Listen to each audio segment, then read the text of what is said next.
Halo teman-teman semua, apa kabar? Semoga selalu diberi kesehatan serta diberikan kemudahan dalam setiap urusan dan diberikan rezeki yang berlimpah. Ketemu kembali di video saya di Cherry Ceria Channel. Baik teman-teman, sebelumnya saya mohon maaf karena beberapa waktu terakhir ini tidak sempat mengupload video dikarenakan kami sedang mempersiapkan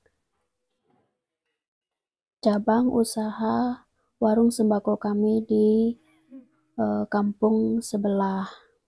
Ya, sangat bersyukur sekali karena bisa sampai di titik saat ini. Semoga nanti usaha di tempat yang baru juga bisa berjalan dengan lancar dan bisa berkembang sesuai dengan harapan ya teman-teman.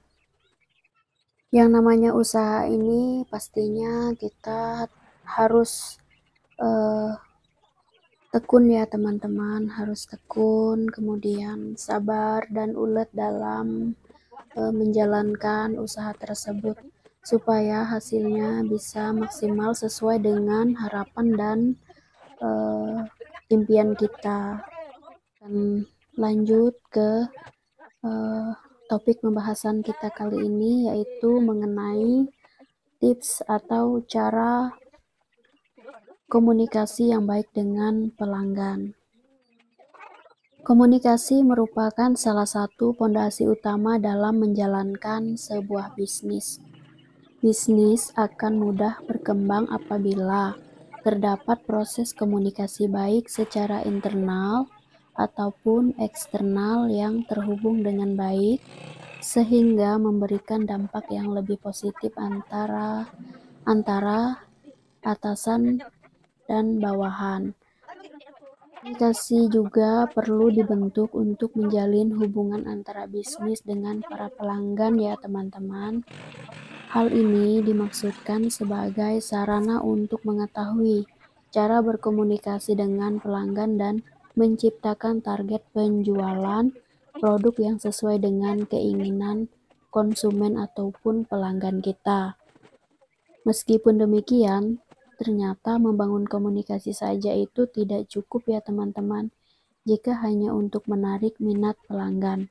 Namun, sebagai seorang pemilik usaha juga, kita harus bisa memahami bagaimana cara menjalin komunikasi yang baik atau yang sopan sehingga dapat mempengaruhi penjualan di usaha sembako kita.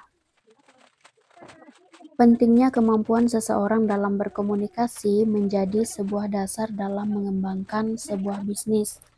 Apabila seseorang mampu menjalin komunikasi yang baik, dapat dipastikan terdapat peningkatan dalam kesuksesan dalam sebuah usaha. Disinilah letaknya penting komunikasi, karena komunikasi dapat membangun kepercayaan dan keyakinan bagi para pelanggan untuk selalu menggunakan produk di usaha warung kita. Komunikasi yang kuat dengan pelanggan juga dapat memberikan kemudahan dalam mempromosikan barang-barang kita di masa-masa yang akan datang. Mengembangkan hubungan lebih intens dengan pelanggan yang sudah ada dan lebih memahami hal-hal yang menjadi masalah bagi pelanggan. Dalam menjalin komunikasi dengan para pelanggan ini, terdapat beberapa cara yang perlu diperhatikan ya teman-teman. Berkomunikasi tidak hanya menyampaikan informasi atau mempresentasikan produk saja, tetapi juga kepekaan terhadap perasaan konsumen melalui seni berkomunikasi yang benar. Lalu bagaimana cara efektif menjalin komunikasi dengan pelanggan? Yang pertama, memberikan kesan baik pada pelanggan. Kesan pertama merupakan suatu hal yang pertama kali diperhatikan oleh pelanggan. Kenapa?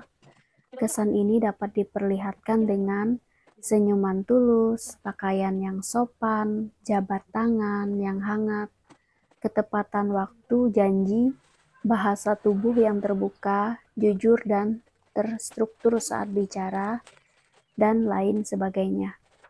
Oleh karena itu, dari kesan pertama ini akan menentukan apakah pelanggan akan kembali datang atau tidak.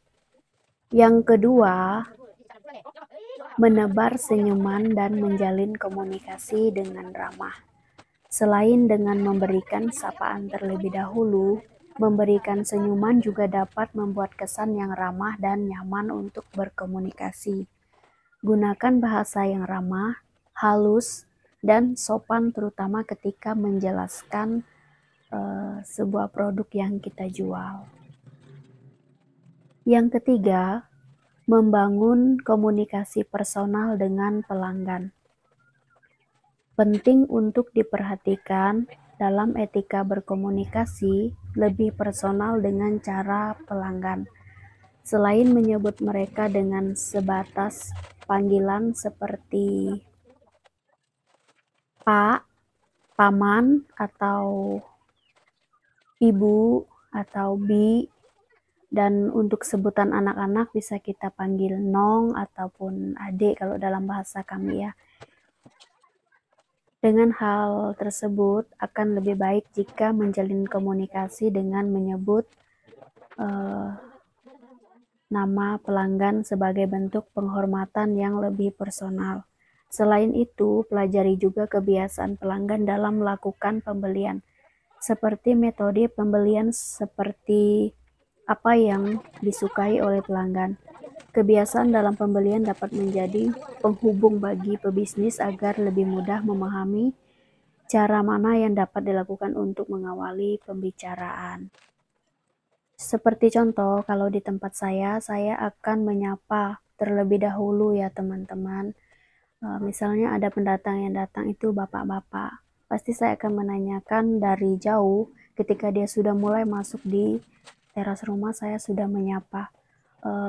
Mau cari apa paman, atau cari apa pak, cari apa pak D. Nah seperti itu. Kalau untuk anak-anak juga demikian. Jadi kita harus berusaha sebaik mungkin dan kalau bisa lemah lembut terhadap semua pelanggan, baik yang kita kenal ataupun yang tidak kita kenal. Yang keempat, gunakan kalimat yang mudah dipahami. Dengan menggunakan kalimat yang mudah dipahami akan membuat komunikasi dalam memasarkan produk lebih mudah untuk tersampaikan pada konsumen sehingga waktu yang digunakan juga tidak terbuang dan konsumen tidak merasa pusing dengan penjelasan yang kita sampaikan. Yang kelima, berikan bonus dan diskon. Memberikan bonus dan diskon merupakan suatu strategi dalam menyenangkan pelanggan. Menyediakan bonus dan diskon akan lebih baik jika dilakukan secara tiba-tiba sehingga konsumen merasa senang dengan hadiah tersebut. Bukan tidak mungkin jika pelanggan akan menambah nilai produk dan tidak segan untuk menjadi pelanggan setia kita. Baik teman-teman, sampai di sini dulu video kita kali ini. Semoga bisa bermanfaat ya. Sampai jumpa.